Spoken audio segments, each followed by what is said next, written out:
morning mga amigo. Amigo, nag-area na amigo yung uban amigo. Yan. Or taksay kung tawagin sa mga tag-alig. Taksais. Alas 5 ng umaga amigo. O balikan natin amigo yung dating spot natin amigo dito sa may Karkara. Yung mga nung araw na Merkulis yata yun. Yung huling lahat natin. Ang mga dalawang araw tayo amigo hindi nakapaglahat amigo at gawa na may konting okasyon tayo sa atin. Kaya yun, tambay muna dalawang araw. Yan amigo yung may mga may-ari amigo ng buya na pinagkaskasan natin. Dito na sila sa malapit at gawa ng itong mga ito taga dyan yan sa amin sa lugar sa pinakabungto namin sa aming lugar, pinakabayan sa may Kabugayan, Liran yan.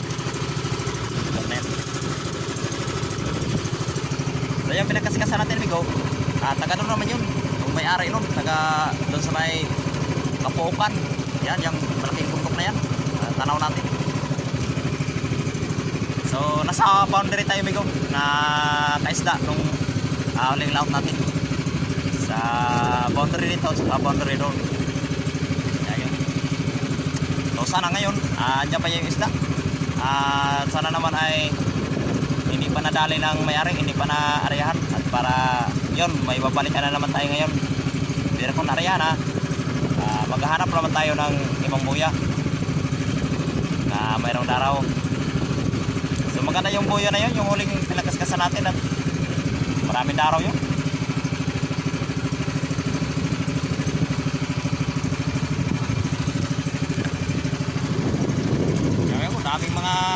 Daming mga nangangarya na taksay. Kaya hindi lang masyadong kita at malayo. Di ba?